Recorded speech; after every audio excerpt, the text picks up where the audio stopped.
ఒక్కరు కాదు, ఇద్దరు కాదు, మొత్తం 11 మంది. అందులో చాలా మంది సైంటిస్టులు, కొందరు అడ్వాన్స్ రీసెర్చ్లో పనిచేసిన వారు, ఇంకొందరు డిఫెన్స్ ప్రాజెక్ట్స్కి లింక్ అయిన వారు. కానీ ఒక్కొక్కరుగా ఎవరూ కనిపించకుండా పోయారు. కొందరు అనుమానాస్పదంగా చనిపోయారు కూడా. ఇది ఒక సింపుల్ కోఇన్సిడెన్స్ అనుకుందామా, లేక ప్రపంచానికి తెలియని సీక్రెట్ వీళ్ళు ఏమైనా తెలుసుకున్నారా? 2026లో ఇంటర్నెట్ నంతా ఒక్కసారిగా కుదిపేసిన mystery, the 11 disappeared scientists case. అసలు ఈ 11 మంది ఎవరు, ఎప్పుడు కనిపించకుండా పోయారు, ఎందుకు సోషల్ మీడియాలో కన్స్పిరసీ థియరీస్ ఎక్స్ప్లోడ్ అయ్యాయి, నిజంగా వీళ్ళందరి మధ్య కనెక్షన్ ఏమైనా ఉందా? ఈరోజు వీడియోలో ఆ ఫ్యాక్ట్స్, థియరీస్, అఫీషియల్ స్టేట్మెంట్స్ అన్నీ డీప్గా తెలుసుకుందాం. ఇది సినిమా స్టోరీ కాదు, నెట్ఫ్లిక్స్ డాక్యుమెంటరీ కూడా కాదు, కానీ జరిగిన సంఘటనలు మాత్రం సినిమా కంటే ఎక్కువ సస్పెన్స్గా ఉన్నాయి. ఈ మిస్టరీ ఎలా మొదలైంది? 2026 మొదట్లో అమెరికాలో ఒక స్ట్రేంజ్ డిస్కషన్ సోషల్ మీడియాలో వైరల్ అవడం మొదలైంది. X, Reddit, YouTube, Telegram groups అంతటా ఒకటే ఒక ప్రశ్న: వై ఆర్ సైంటిస్ట్ డిసపియరింగ్? మొదట్లో చాలా మంది దీన్ని ఒక సాధారణ రూమర్ గానే తీసుకున్నారు, కానీ కొన్ని పేర్లు మళ్ళీ రిపీట్ అవడంతో ఇదంతా మొదలైంది. ఆ పేర్లలో ఒకరే విలియం నీల్. ఇతను సాధారణ సైంటిస్ట్ అయితే కాదు, retired US air force lieutenant general, defence related programmes తో లింక్ అయిన వ్యక్తి. కొన్ని రిపోర్ట్స్ ప్రకారం అడ్వాన్స్డ్ ఏరోస్పేస్ రీసెర్చ్ ప్రోగ్రామ్స్ కూడా కనెక్షన్ ఉన్న వ్యక్తి. ఆన్లైన్ లో ఇటువంటి క్లెయిమ్స్ చాలా ఉన్నాయి. 2026 ఫిబ్రవరిలో అతను కనిపించడం లేదనే వార్తలు సర్క్యులేట్ అవ్వడం మొదలయ్యాయి. ఇక్కడే ఇంటర్నెట్ లో ఒక పెద్ద డిస్కషన్ మొదలైంది. ఒక హై ప్రొఫైల్ పర్సన్ సడన్ గా మిస్ అవ్వడం ఎలా అంటూ ప్రశ్నలు వచ్చాయి. కానీ ఇక్కడ ఒక ఇంపార్టెంట్ పాయింట్ గుర్తుంచుకోవాలి. అఫీషియల్ అథారిటీలు అప్పట్లోనే ఇటువంటి ఆన్లైన్ క్లెయిమ్లని ఒక్కటి కూడా కన్ఫర్మ్ చేయలేదు. అంటే ఇంటర్నెట్ లో వచ్చిన ప్రతి విషయం ఫ్యాక్ట్ కాదు కదా. కానీ ఇదే సమయంలో ఇంకొన్ని పేర్లు కూడా బయటికి రావడం ప్రారంభమయ్యాయి. అక్కడ నుంచి ఈ కేసు చాలా పెద్ద మిస్టరీగా మారిపోయింది. ఏమీ ఎస్క్రిడ్జ్ కేసు ఇప్పుడు ఇంటర్నెట్ లో ఎక్కువగా మాట్లాడుతున్న పేరు. ఏమీ ఎస్క్రిడ్జ్ ఈమె propulsion technology, advanced energy concept గురించి రీసెర్చ్ చేస్తున్నట్టుగా రిపోర్ట్స్ చెబుతున్నాయి. పర్టికులర్ గా anti gravity type experimental ideas గురించి డిస్కషన్స్ లో ఆమె పేరు రిపీటెడ్ గా వినిపించేది.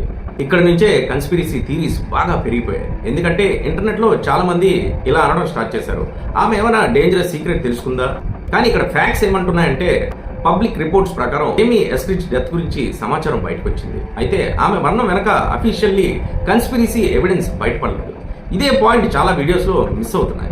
మరోవైపు ప్రజలేమో ఇలా అనుకుంటున్నారు: ఆమె అడ్వాన్స్ టెక్నాలజీ మీద పనిచేసింది, అందుకే ఎలిమినేట్ చేశారా? మరోవైపు ఇన్వెస్టిగేటర్లు చెబుతున్నది ఏంటంటే, ఎవిడెన్స్ లేకుండా అజంప్షన్స్ చేయకూడదు. అంటే ఇక్కడ ఫ్యాక్ట్స్ ఒకటి చెబుతుంది, ఆన్లైన్ థియరీలేమో మరొకటి చెబుతున్నాయి. ఎందుకు ఈ స్టోరీ వైరల్ అయింది? సాధారణంగా ఒక సైంటిస్ట్ కనిపించకపోతే అంత పెద్ద న్యూస్ కాకపోవచ్చు, కానీ ఈసారి ఎందుకు వైరల్ అయింది? దీనికి 3 కారణాలు ఉన్నాయి. Reason 1, sensitive research. ఈ లిస్ట్ లో చెప్పబడిన కొందరు nuclear science, aerospace, fusion energy, advanced engineering, government contractors ఇలాంటి వారితో కనెక్టెడ్ గా ఉన్నారనే క్లెయిమ్స్ వచ్చాయి. అంటే సెన్సిటివ్ నాలెడ్జ్ ఉన్న వాళ్ళు అనే పర్సెప్షన్ క్రియేట్ అయింది. Reason 2, similar timing. కొన్ని ఇన్సిడెంట్లు దగ్గరగా జరిగినట్టుగా ఇంటర్నెట్ లో ఒక నెరేటివ్ ని బిల్డ్ చేశారు. అయితే ఇంపార్టెంట్ థింగ్ ఏంటంటే, అన్ని కేసెస్ ఎగ్జాక్ట్ సేమ్ పీరియడ్ లో జరగలేదు, కొన్ని ఇయర్స్ గ్యాప్ లో కూడా ఉన్నాయి. కానీ ఆన్లైన్ లో వాటిని ఒకే టైం లైన్ లో చూపించడం వల్ల మిస్టరీ ఇంకా బలపడింది. Reason 3, UFO angle. ఇది స్టోరీలో క్రేజియస్ట్ పార్ట్.